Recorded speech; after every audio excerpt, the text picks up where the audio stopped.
Hello, good morning, viewers. You are watching QTV this morning. I am Ibrahim Abalde, and on the platform with me, it's a gentleman and a lady. Julde, morning. How are you? Good morning, Ibrahim. Good How morning. have you been? We miss you. I've been well. Alhamdulillah. I can't complain.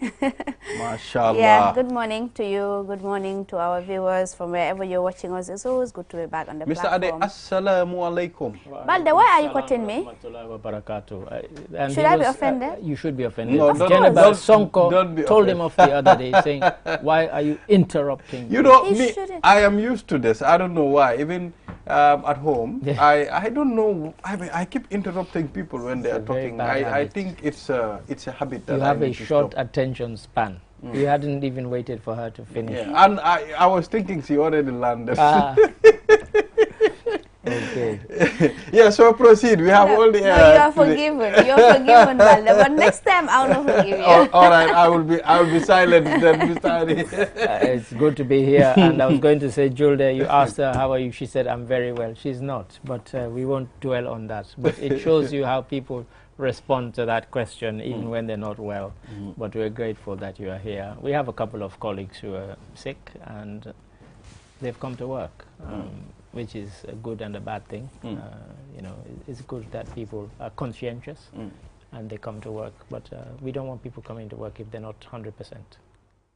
I've realized that during rainy season, people, get sick more. I mean, it's different from the dry season. When rainy season is fast approaching, especially the time whereby, when people, when you grow corns, at some point, they did not produce that stage. Right. People get sick a lot. But you know, I made this joke last year that somebody made a similar observation, and I said people get sick, but interestingly, it's never the managers. It's never the managers who are sick. No, because perhaps it's... I don't know why. It's where they are living and all that, because it has a contributing factor. We know that during the rainy season, it's like flood is everywhere. Everywhere is flooded. Yeah, filth is everywhere. And mosquitoes have a better, place to live. So it means it's obvious that, we have all of these diseases like infections and all other things. Because sometimes it will be raining and others will come and throw their garbage on the rain. And then if you touch that, or if you happens to be like in contact with that water, you will of course be sick. And that is really frequent. I see, like the other day I think I was going home, it was raining, and I saw another lady pouring the garbage, on the, I was like, really? It will go to No, the seriously. She will be like, it will go to the river. Which river? You will end up meeting it piled at someone's gate. Yeah. The land is so It's flat. very bad. The land is Exactly. so flat. Yeah, so Mr. Ade, so how was your day yesterday? My day was very interesting yesterday. I was getting ready to go home, and I normally leave my key with the security guards so they can move my car if they need to move it. And the security guard who lived in Lamin had gone with my key, with my car key. So how did you manage? Well, eventually one of the drivers dropped me, so I got home after You left your car here? 11:30, yes. And eventually they came and then dropped my car off around 2:30 a.m. in the morning. So I didn't get much sleep. So if I fall asleep during this program, I hope the viewers will understand and be forgiven. There is no way you're going to sleep on this program. We are not going to allow that. So yeah, but so it was an interesting evening, and of course it rained. It's rained very, very heavily the last couple of nights around 8 o'clock or just after 8. Like seriously heavy rain. I grew up in Sierra Leone, where we're used to this kind of torrential rain, and it can rain for a week heavily in Sierra Leone. But there, the land slopes. We have mountains, and it slopes out into the Atlantic Ocean. Here, the land is so flat, so everywhere floods. Here we'll say, Astaghfirullah. Let it not rain for 1 week. Exactly. Let it If not. it rains for 1 week, We it rains for 30 minutes and Yeah, flood everywhere. Well, that's what they were saying last night, because it rained for an hour, and everywhere was flooded. And the other thing I noticed, and I'm glad you asked me, was that going home, even when it was raining, the way people were speeding on the new highway. In fact, we passed 2 accidents. One had just happened. Somehow a taxi had skidded into the back of one of these big lorries that carry sand, and the taxi was a complete write-off. The whole of the front was damaged, and the back of the truck was damaged as well. I mean, people were going at 110 kilometers an hour at least. I mean, crazy in the rain, crazy. in the heavy rain. Yeah, Madness, and I also total observed madness. the same thing. Accident happened in our area. Right. I understand that the taxi driver was driving and he was on the phone. So apparently he could not notice there was a pole there, so he hit the pole. It was a disaster. Yeah. I mean, It's like, how can it be raining and you're driving and you're on your phone at the same time, and the speed? Yeah. So I mean, reckless driving, I mean, people should be really careful about, because the life you save could be your own. And take extra care in the rain. Well, do you know, I mean, we will got to realize a lot of accidents around the airport junction to Senegambia. Because the road is really, when using it, especially those that are, it's so very tempting easy to, people speed when the roads are bad. Yeah. You have a good road now, and they speed even more. I am also guilty of that. I mean, there was a time I was driving on that road, and I didn't even realize I was speeding to an extent. When I saw the police in front, I said, wow, I'm speeding, you know, and they were like this. Yeah, so it's that bad. I mean, we will really see a lot of problems there. Unfortunately, we will. I mean, they put kind of traffic calming measures. You know, they put barriers to actually slow down the traffic. Absolutely. And what happens? People crash into those barriers because they're trying to overtake as they get to the barrier, rather than wait for that few seconds when only one vehicle can pass at a time. They're actually trying to overtake in that tiny, tiny space that's only big enough for one vehicle. And so some of them, they've removed them completely because they've crashed and destroyed. There's something that I've also seen, you know, at the Yundum Barracks gate. I don't know, Julde, have you used that Yundum Barracks? I mean, their main gate. They put a lot of barriers. The barriers there. A lot of barriers. To calm down. So you have to zigzag. I think that is frustrating. They should just find a simple way of doing it. No, they're trying to tell you to slow down, calm down. But I mean, this way, it's crazy. And it's a discipline. If you're a good and you're a trained driver, that's not a problem. No, even if I close my eyes, I do that. Sometimes Please I don't close your eyes. All right. Don't close your yeah. eyes. So our quote reads today: "Strength is nothing without courage." Yeah, that's true. Yeah. That's an interesting one. I mean, Julde, do you want to go? Strength is nothing without courage. Absolutely. I mean, everything in life goes with courage. In fact, you get to discover your strength when you are courageous to embark on certain adventures or certain, you know, things in life. But if you're not courageous enough, it will be very difficult for you to discover who you are, your strengths and weaknesses. So it takes a lot for a person to be courageous, because sometimes, like, we are often in a state of fear as human beings. We're like, okay, should I do this? No, should I do that? Is it really good? Is it really bad? What's the outcome? What's the consequences? You know, we're confronted with all these questions, and sometimes we're tempted to not attempt at all. But it's a bad thing not to attempt. I think it's a good thing to attempt. Sometimes I like attempting stuff and then see what the outcome is. Especially if it's so important to me.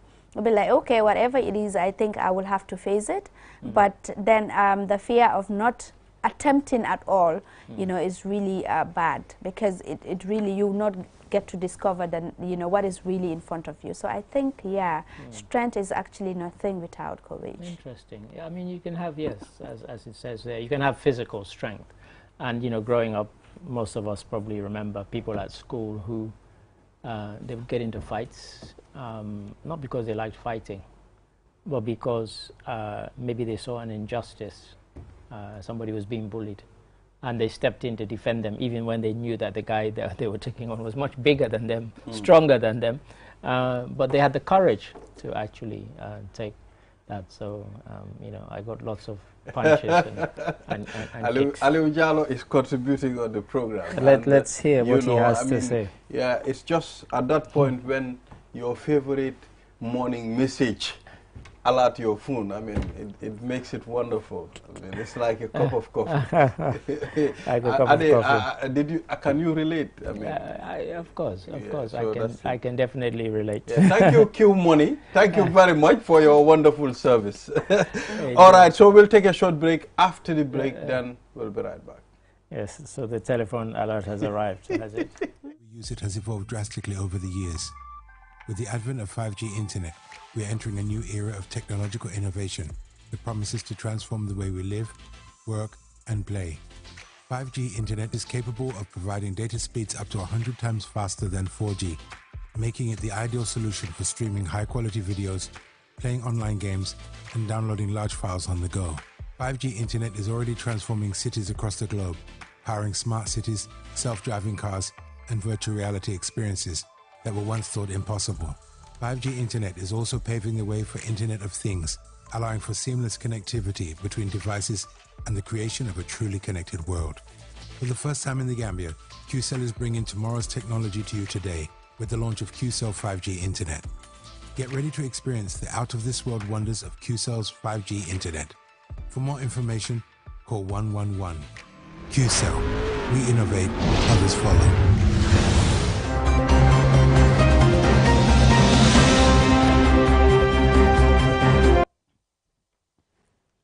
Yeah, so we are back, and you know, this is QTV this morning. We did not have the papers themselves, physical papers, yeah. But I mean, I've managed to get something for us to, I'm trying to check the papers, and my wife's picture is appearing. What's happening here? What's happening here? All right, so Kembuje oil spill, victims confirm compensation, but there's a but. There is a problem. Yeah, and wherever there is but, there is a problem. You know, there must be. I guess they might not be satisfied with the level of compensation. I suspect that might be what it's about. But if anybody remembers the oil spill, it was quite bad.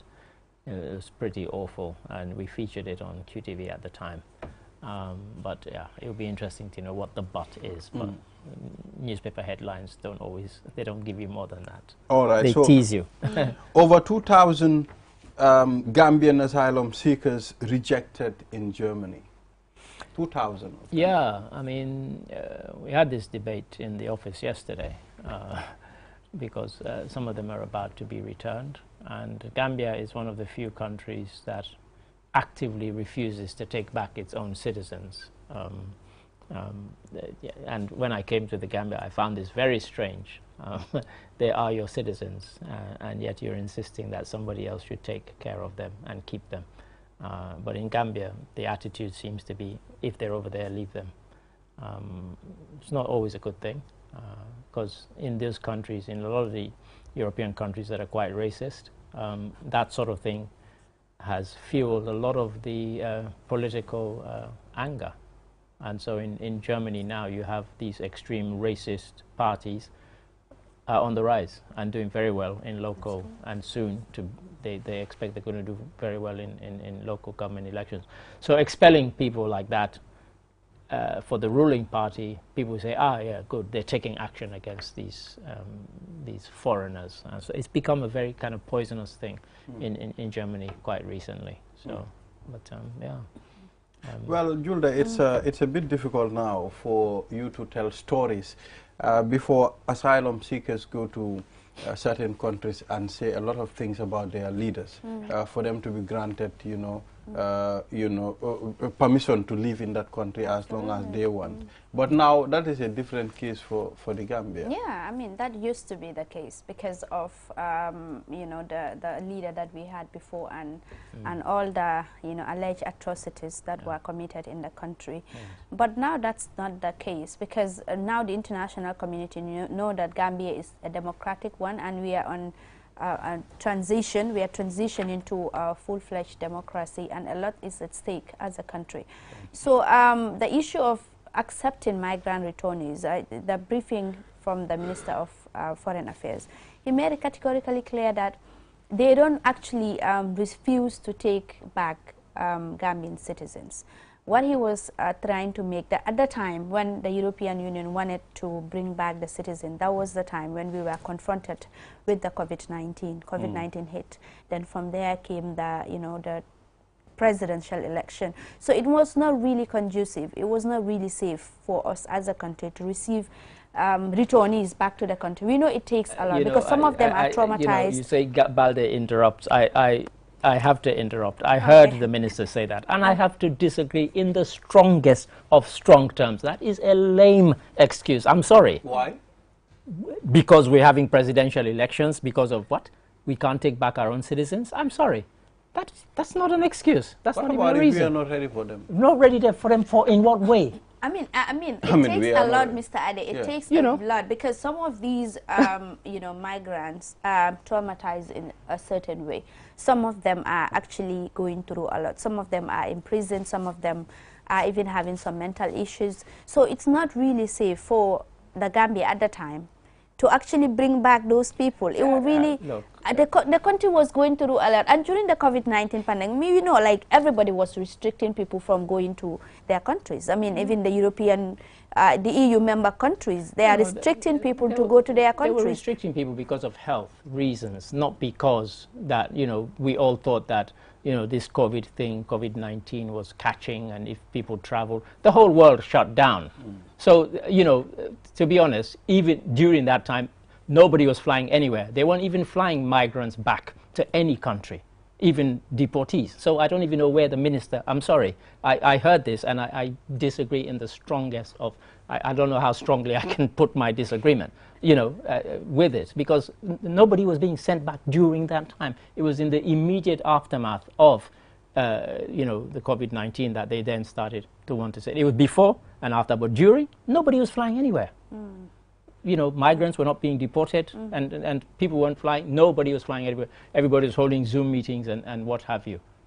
But saying we're not, look, we could say we're never ready to receive them forever. Not ready to receive them in what way? The truth is, we like the fact that our citizens who are in other countries, whether they're there legally or illegally, they send money back. And if somebody is there and they're sending money back, then you don't want that person to then have to come back where they don't have a job here and so on. But that's not Germany's problem. That's going to increase our dependence. That's Gambia's problem. So ministers and governments should not be colluding in this falsehood. I'm sorry, by saying that if we send them back. Look, when I was in England, I used to get asked to go and interpret for people who claimed that they didn't speak English and they only spoke Creole from Sierra Leone during the war. I would always call them in a corner and say, do you speak English? And they'll say, yeah, of course. But I don't want these people to know. I can tell you, in the end, I stopped doing the interpretation because I'd been to over 100 and I felt I was helping deceive. I understood because there was a war, why people were fleeing, but people were coming and saying, they've killed my whole family, they burned my village to the ground. When you've heard 100 people from allegedly 100 different villages tell exactly the story, and it's bogus, you feel that you are part of the deceit. And so I stopped doing it. So like you said, when Yahya Jammeh was here, that was the excuse. Oh, I'm scared because I'm anti-Jammeh if I stay there. Well, when Jammeh went, those very same people didn't want to come back. Those very same people who claimed that he was the reason for them fleeing did not want to come back to their own country. The reason for you fleeing is no longer there. Why are you not coming back? Because you think he might come back? No, because it was not true in the first place. But Mr. Ade, do you think it would be easy, for European countries to repatriate our people like that without having anything for them in Africa, which will be very difficult? That's where I was coming to, because the very agreement difficult. was, I understand from problem is ours. But I understand from the minister that the agreement was there is this EU trust fund that will help reintegration of migrant returnees and help them with skills acquisitions and in other fields. Yeah. But I understand that agreement itself was breached by the EU. They were not fulfilling their part of the agreement. And for the fact that Gambia refused to take the first batch of migrant returnees due to COVID-19, and of course that we were confronted with the presidential election, that was the reason that the minister gave. I know you said it was a lame excuse, but then if we agree that you're going to return my people, and we also agreed that you're going to give them a certain amount of money to start off their life, because this is the reality, Mr. Ade. They were working there. No matter how hard it is, at least they were earning something. They were sending back something to their country. So if they happen to come back here without no reintegration, no readmission, they are just left like like that. You know, they're used to that life. They're forced to come back to their country, and they are not given any opportunities, no work, no job, no nothing. They are traumatized. We know that the stigma is there. The stereotypes are also there. It's just like... So this is a complicated matter. It's just like taking someone... I don't say it's not complicated. Yes. But all I'm saying is let's be honest about it. Let's have an honest conversation about this. You know, of course it's traumatizing. Your people have depended on you. You come back, you don't have any skills, you don't have a job to come back here. But at the same time, we're saying that somehow it's the EU's or it's Germany's job to find the money, to train you. I mean, come on. You know, let's be fair about this. You know, so it's a complicated all right, one. Let's take a look at the the digital economy minister. I mean, he said government's commitment to boost agric with ICT reaffirmed. So how are they going to do that, Mr. Ade? Well, they're having a conference. Putting in consideration for our situation. They're having a conference as we speak. I think it ends tomorrow, and the minister spoke at the first day of that conference. So it's on yesterday, today, and tomorrow. What they want to do is some of the supply chain, they want to digitize that, makes it easier. If you want to find out, you know, which area has the most groundnuts or is the cheapest or the best price for me, all of that you could tap into a database that tells you. If you want to know about how do I get it from my farm to the market, all of that information. So it's about making information the key, information the king, really. You digitize these things, theoretically, it can speed them up. What you and I know, we have challenges about electrification and so on. If it's on a government computer that you need to access by going on a website and the website is down, you're not going to, you know, but for me, before the digital economy minister gets involved in that, I think he should try and get every single government department to clean up their websites and make them... Well, I think there was a time, I up-to-date. mean, they were busy talking about digitalizing all these government offices, whereby everything would be digital. You don't have to go in person. You don't have to pass your applications in person. All that you have to do is just to upload it. Yeah. I don't think that is the case still. No, it's definitely not the case. And look, I would like to get excited about this agric thing, but based on past record, we need more than talk. We need to see it being delivered, and we need to see the action of it. I think everybody's, you know, just talking about doing these things is no longer good enough. What was the thing yesterday? The quote. I think it had something to do with, you know, not just talking, but about doing something around that.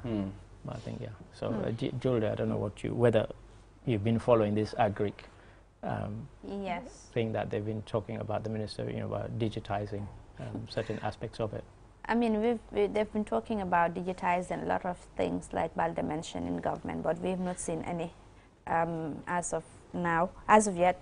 So I think it's important for implementation. It's always a problem. It's good to talk, but I felt that most of our government officials just like talking without having a strategic plan. That's what I've realized. Like you say, okay, I will do this, but if you are asked, how are you going to do that, is a challenge. You know, what have you put in place is a challenge. What is there already available is a challenge. You can't really tell. You know, the challenges and hitches and all that, you're not able to tell. So we need to have a strategic plan and policy in order to do this thing, not just talk. Before you talk, make sure you have all of these things in plan. You know, make an evaluation to know actually whether it's possible, what are the loopholes, what is achievable and what is not achievable. But all of these things are not done. And oftentimes they just come and talk. And I think talking is cheap, but implementation part is always a problem. I think this is easy. I mean, there is an application, a feature in Facebook Marketplace where you go there, you register your business, and then you advertise. I mean, always, if you go there, you see lots of products and their prices, different prices and all that. So it's achievable. You know, we could do that as a government. If all of these, and even now, you know, businesses, you see on WhatsApp every day people are advertising their products and their services. So it's achievable. People are now digitalizing stuff. You could you know, purchase something online, you don't even know the person, you pay, and then they get to deliver it to you in your house. So if individuals can do that, what about our government? Yeah. So I think it's all about strategizing, knowing exactly what we want and how to go about it. I think that's all we need. It's true. I mean, because the thing is, if we've gone to the extent of having a digital economy minister, think about it. Just the term, the naming of it means that we must have a policy, a strategy for our digital economy. That stretches not just about agriculture, but every single sector of our economy must be digitized, and there must be a plan that you can say, I'll go on here and I can read about it and I can see how it could be implemented and so on. So, my biggest criticism about what I've found in the Gambia since I came here is that we've copied lots of things that are happening in other countries, but we then don't put access to information bill. That went through, everybody was singing and dancing, and I'm like, you know what? How is it going to be delivered on a practical level? The infrastructure, the physical infrastructure in terms of training the personnel, none of that has happened. So what are we singing and dancing about? Colleagues at the GPU were getting very excited about it, and I said, hold your horses, this is not going to be the thing that... Hold your horses. Yeah, just chill, and manage your expectations. But it's good to get excited about these things. But if we plan for them and we say we're going to deliver them, then we need to think from beginning to end, from A to Z. This is the policy we want to bring in place. How are we going to deliver it, as Julde said? How is it going to be implemented? Do you know we have, very good plans, very good strategies. That laws, policies. If they are implemented, man, we'll be the best run country in the world. Best country in the world. Because we are good at copying and pasting. Most of these strategies, plans and policies and laws, we don't even get to understand them. I mean, that was evident during the draft constitution. It was a heated debate about the secular state of the Gambia, whether it's a secular state, whether it's not a secular state. So all of these things makes, you realize that we don't really understand issues. But you know what's interesting about that?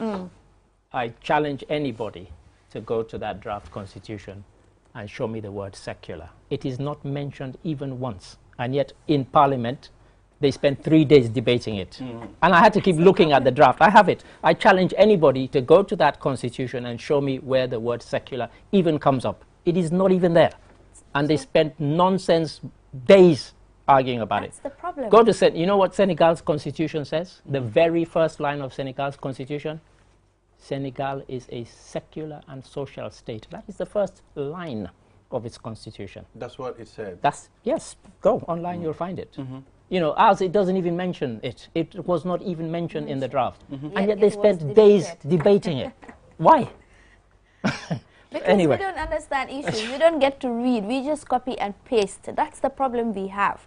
I mean, you have a document, even those who are drafting it, if you ask them questions, like critical questions about that particular document, they will not be able to analyze it or tell you exactly what is in that document. We are very good at copying and pasting, and the realities in other countries are not the realities in our country. So we have to, actually, tailor things to fit our own situation. The problem is, I think most of us, we don't understand what the Constitution says. Most people have never read it. Yes, exactly. I wanted to put a policeman to a test. I said to him, look, come here. He said to me, yes, Mr. Ban. Yes, I said to him, look, what is the duration for our driver's license? What does it say in the Constitution? I was like, it's 1 year, 12 months. It's 12 months. I said, man, you don't even know your Constitution, and you're a policeman with badge. We don't read it. No, there is a problem in this country, because if that was able to take so many years for people to realize that it's actually 5 years instead of 1 year, I mean, we have a problem. It's there, it's clear, it's there, it's a law, like everybody can just go and read it. But the problem is we don't read. I've made this point time and time again. What I find ironic is it is the police who are breaking the law in this case, because they're the ones who stop you on the street and say, your license has expired, your 1 year is up. Well, it's not meant to be 1 year. So, But Mr. Ali, do you know, I'll be doing, it's my right. If my license is expired after 1 year, I can tell them, look, my license is not expired, and we can go anywhere. We can go to court. I've said we should challenge it. en masse. Everybody whose license expires just refuse to renew it. Seriously, let them arrest the whole country. But recently they were talking about, I think, they were extending it to 3 years. They were going to do that. They told us when we spoke to them by end of December. We're now in July, about to go into August. And end of December 2022, by the way, was when they were going to make the decision. It never happened. They just let it roll over and nothing happened. It's like many things that we do here. We need to be serious about these things because this is important. The law says this, and yet we're doing something else, and we've been doing this something else, and nobody's challenged it. Somebody needs to take them to court. Doing a different thing. Take them to court and sue them, and let them then say how they can justify when the law says this and you're doing something else. GPPA could not account for over $5 million from Brikama Area Council's fuel expenses. And in case anybody is wondering, these are some of the revelations that have been coming out from the Commission of Inquiry. People think the Commission of Inquiry is boring. It's not. I mean, we have it on the TV in the office, and some of the things that have come up from various councils, not just one. You could mention any, really. Brikama, Basse, Banjo. All of them. All of them. So if GPPA cannot account for this, what is their use then? Well, the system is broken. The system is broken. We've got instances where people who are in authority, where, again, we're talking about the driving license, the law says for this procurement to go ahead, 3 people need to sign. 1 person signs and it goes through. And then guess what? You find out that the person who got the deal is connected to the 1 person who signed. Because there is no system. Well, it's just on paper. We have a problem. I think the system needs to be controlled. I think we all need to go back to the drawing board, and see how best to put things together. That's why it's people taking sending forever. millions of dollars in their personal accounts. Can you imagine? This is it. And so, that you mentioned Brikama, but you could have mentioned any. Yes. Yeah. I'm told the public relation officer of the Gambia Fire and Rescue Service is on the line, Pate Jiba. And, the topic that we'll be discussing is, measures, fire safety measures during the rainy season. It's important because most of the time we all understand how water and, fire is. And sometimes, electricity can really trigger that as well, So it's important for them to tell us what are the things to do, some of the measures. And we have Pate Jiba on the line. Good morning, PRO. Yes, good morning, my firefighter. PRO, it's been a long, long time, my brother, definitely. Indeed. How have you been? Alhamdulillah, managing, Yes. So, can you please tone down the volume of the TV so that we can hear you loud? Okay, that's fine. Yeah, just tone it down a little. Are you okay? Yeah, I think we can manage with that. Yes, we are okay with that. There's a bit of an echo. Yeah, so PRO, can you take us through this topic today, fire safety measures during the rainy season? Oh, thank you so much. I'm glad that I am back to my place, Yeah, definitely. But I must apologize. I should have been there live. Yeah. Unfortunately, I was caught up by traffic and it was all not easy for me. Unfortunately. And the thing is, unfortunately. But alhamdulillah, we will still manage. Hello? Yes, we are getting you. Yeah. Now, please take us through the topic, please. Fire safety measures during the rainy season are some of the actual tips that we definitely need people to abide by, so that they wouldn't be caught, because when that is done, then all of us will live, in harmony. Otherwise, it brings, a lot of complications. One of the that we want to discuss with people, we've already been discussing with people, it is the fact that during the rainy season, you happen to see a lot of thunderstorm. And not just long time, I was at the MRC presenting a paper internationally because I was being followed across the whole world, per se. And some of the things that I discussed were exactly what you're asking me today. They look so simple, because if you tell someone switch off certain appliances or all appliances and unplug them, because you do not want the firefighter to come to your house and fight your fire, it becomes easy to understand but very difficult actually to execute. But these are some of the things that trigger a lot of occurrences of fires in our houses. We all understand, lightning, thunder, and all those, things that match with it are, electrical. And normally you can see rain falling at the same time, there is fire in somebody's house. And you ask yourself, what are the questions? The basic questions are just to ask about what caused it, and what caused it could be electrical problems. And because your appliances were on, and then unfortunately things like that will happen.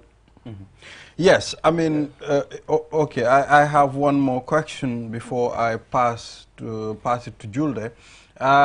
Please, what are some of the things that can cause fire during the rainy season? Because people think, fire, it's not easy to start fire during the rainy season, which of course can be a bigger problem. He's addressed that already with appliances. Yeah, that's what exactly I'm putting across to you. Yeah. Well, some of the things that may cause fire, especially during a thunderstorm or a rainy season or a rainy period, are some of the things that I just explained now. They are easy to understand, like I said, but difficult to execute. Yeah. Because it is never easy for people to switch off their appliances when it is raining.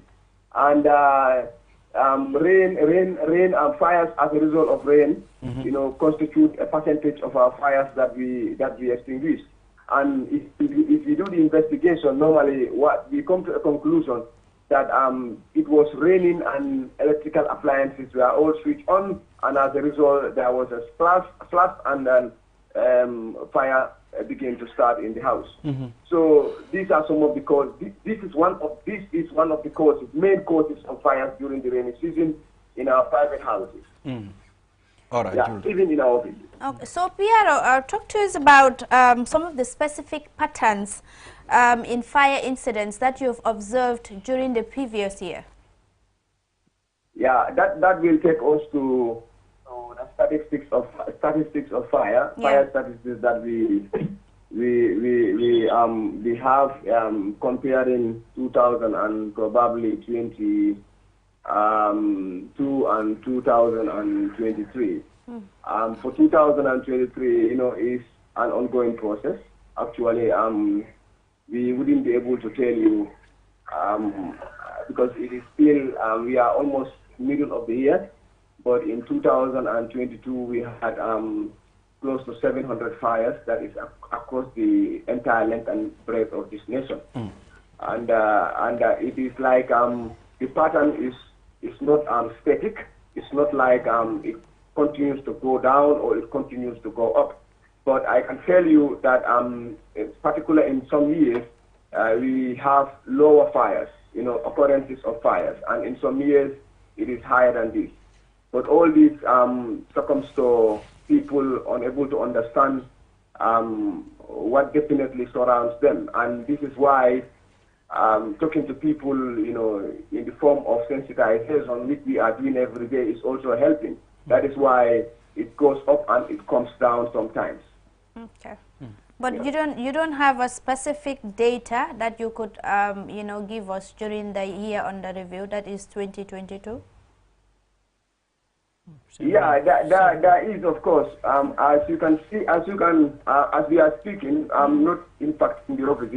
I was supposed to be with you, but because of this traffic thing, we are talking on the telephone. I'm even driving.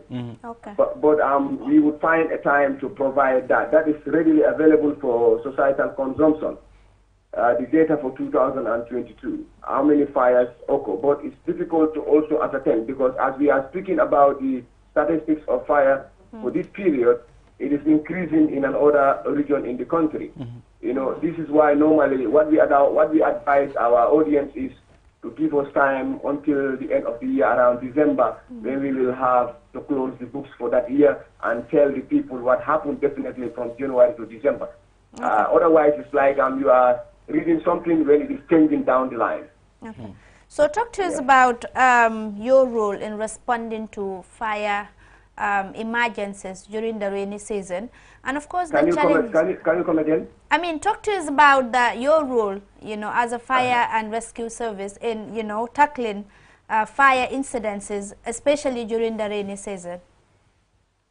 Yeah, the role of the fire service has been just a single role. Whatever it is, whether it is fires during the rainy season or fires before the rainy season or in the dry season, it's the same role. What we do is we prevent, protect, and respond. That is the role of the fire service in all agencies. We try to do the preventive measures. That is our role, to prevent people destruction of property by fire and to protect, you know.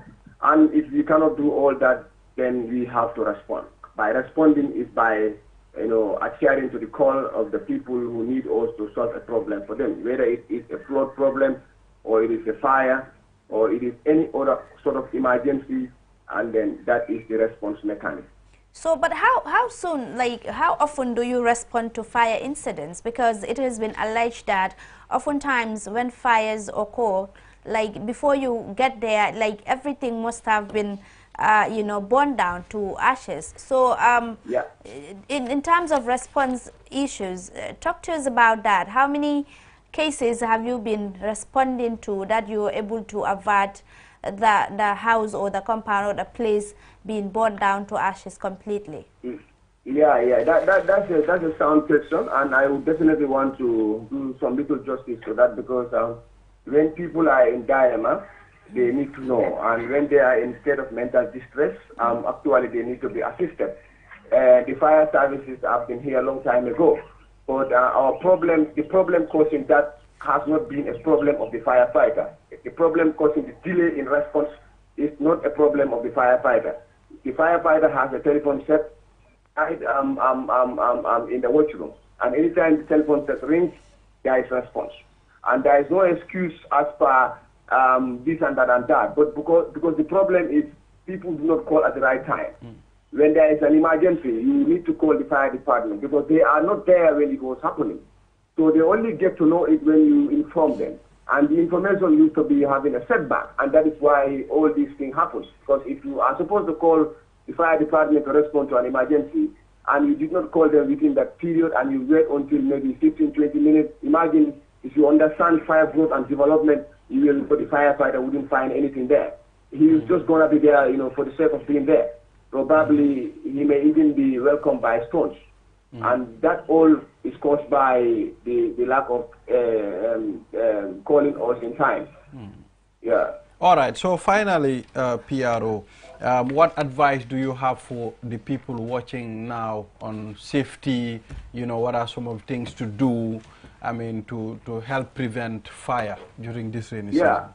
Yeah, safety, I would like to tell people that safety and security is everyone's business.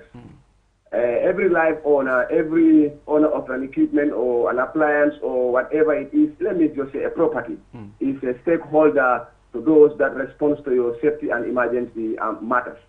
So we should all put our hands on the same deck and adhere to the gentle advice. The fire service is not mandated to get anyone arrested, whatever it is. What they do is they are too friendly, because they come to your house and tell you what you need to do in order to stay safe. But if you insist you don't want to stay safe, obviously you should also be ready for us to come and take care of your fire. And like I said already, we have to buttress and reiterate this matter, because it is a matter that is a matter of life and death. Because we're losing a lot of property because of electric short circuits, especially during the rainy season. Of course, above 64% of fires in this country are as a result of electricity. But when the rain comes, that percentage increases. So that tells us that during rain, there are chances that fire could start. And the fire that starts during the rain most of the time is as a result of people not interested or not likely to switch off their appliances just for the time being. So the advice is to let people understand that it is not done for the sake of the firefighter, but it is done for their sake in order for their life and property to be protected. All right, thank you very much, PRO, for talking to us on QTV this morning. Alhamdulillah, it's my pleasure. Thank you. Now we will switch to Aliou Cisse, who is currently in the United States of America attending Africa and Journalist Reporting Tour. And Aliou Cisse is on the line. Hello, good morning, Aliou. Or is it good afternoon at your end? Early hours of the morning. Aliou, can you hear us? Hello, Aliou. Yes, yes, Mr. Ade, Mr. Bale, and Julia as well. I can hear you loud and clear. I am getting ready for my board meeting. I am going for the board meeting at MMSS. I really surprised, you know, knowing Bale and money. I was surprised to know that you are a board member of MMSS. Boy, why Aliou yo dem nga America tuuti rek nga fresh boy. Reporting tour is a follow-up to the U.S. Africa Leaders Summit of December 2020. That's his reports. Yes. Sorry. So, Aliou, please take us through this, African Journalist Reporting Tour.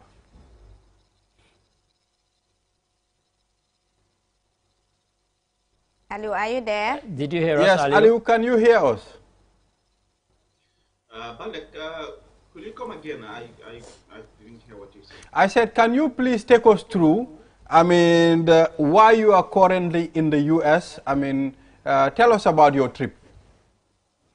Thank you very much, Balde, Mr. Ade, and everyone there in the studio. Like you mentioned in your preamble, I'm in the U.S. As a result of a selection by the United States Department's Foreign Press Centers, of course, reporting tour, for African journalists to come to the U.S. and to report on what the U.S. is doing as far as, its relations with Africa, but specifically focusing on the issue of young people who are the future leaders of this country, looking at, of course, civic engagement, among other things, and to better understand, how the U.S., of course, how young people here support, the democratic development in the United States. Well, that's interesting. So how is the tour going so far? The tour is going on smoothly as we speak. Most of us arrived here on Sunday after long flights. In my case, I spent like over 24 hours on the journey, having to spend almost 11 hours on transit in Ghana. If my notes ask me well, I think the last time I spent that long in an airport was in 2012 in Istanbul. But alhamdulillah, we have all arrived here, and yesterday, Monday, we went out to see Washington, knowing this is the capital of the United States, and it was quite interesting, to go around and see, places that we have been seeing on TV, such as the White House, the Martin Luther King Jr. Memorial, the Abraham Lincoln Memorial, among other places, which are very key as far as, the history of the United States is concerned. So immediately after the tour, we were engaged in a media briefing by senior officials of the U.S. government at the Foreign Press Center's office here in Washington. Where officials, of course, like I said, the United States has been one of Africa's longest and most consistent development ally, even though we have seen now, most of these powerful countries are now running to Africa, to gain some sort of influence. China is there, Russia is there, but the United States, from what we have heard from their officials, are not second by the presence of China or Russia in Africa. But what the United States want to see is that they continue to support Africa. They continue to be that consistent development ally of the Gambia. As you know, already the U.S. government is investing hugely in the country in terms of promoting the right to justice. I mean, USAID is back to the is back to Gambia. I mean, supporting in various areas as we speak. I mean, they are supporting in millions of dollars as far as projects. I mean, that will help. I mean, improve our country's transitional justice, among other things. Of course, agriculture is also another area that I mean the U.S. government is supporting the Gambia. Exactly, Mr. Ade, you want to comment? Aliu, on two things, one of which is a lighter note. But firstly, you've met some quite important people, Ambassador Johnny Carson, and also Judd Devon. By the way, give my regards to Judd. We know each other. But what did Ambassador Carson have to say to you? Because I saw him giving a talk. Yeah, he was just trying to, because like you said, I mean, he is responsible for the U.S. Africa Leaders Summit implementation, because last December, I mean, President Joe Biden hosted African leaders here, even though our President Barrow couldn't make it to the summit. But then this was something that many believes, I mean, comes at the right time. I mean, as far as time to consolidate, I mean, the relationship between Africa and the U.S. is concerned, and then as according to him, I mean, the U.S. government is committing about $55 billion US in the next 3 years to invest in Africa. And he is quite impressed, I mean, with the level of implementation as far as, I mean, the pledges and commitments made at the summit is concerned, which to him, I mean, shows that, I mean, the Biden administration is quite committed to Africa and will do everything it takes to ensure, I mean, they support Africa's development.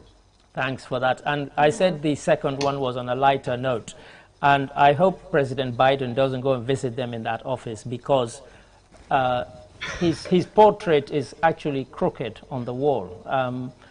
I don't know whether that's deliberate, but tell them to have a look at it. The president's portrait is actually slanted. It's not straight. Well,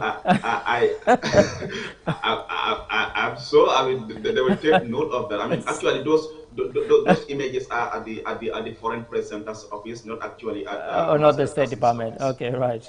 But yeah, it made me smile when I saw the footage. Yeah. Okay, Aliu, which other places are you expecting to visit as part of the tour?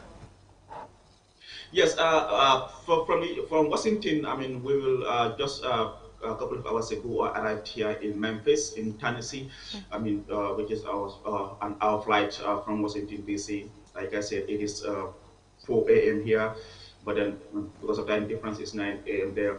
So here also, I mean, we will try to explore further about, I mean, civic engagement, I mean, youth participation in the development of U.S. democracy.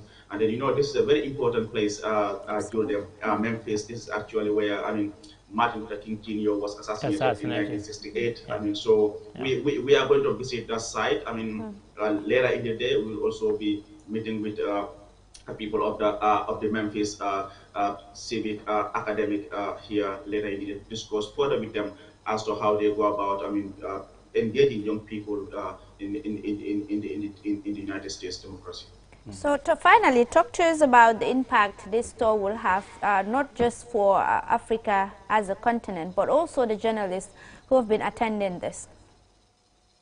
Well, for me, Julia, this is a lifetime opportunity for any journalist. I mean, for most of us, this has been our dream. I mean, coming to the United States. I mean, I think it is the only continent that I've been visited so far. I mean, so it's really good to be in America, and then to see things that you've been reading and watching on television, but also get to understand better as to what the US is all about. And so we are all excited right now to see, I mean, what we're going to see in Memphis. Like I said, we arrived here just a couple of hours ago, and then we're looking forward to seeing the other side of the US. I mean, when you're in Africa, I mean, you tend to see everything about US is rosy and that, but then there's another side to the US, and which we are hoping to see today when we go out here in Memphis, which is in Tennessee.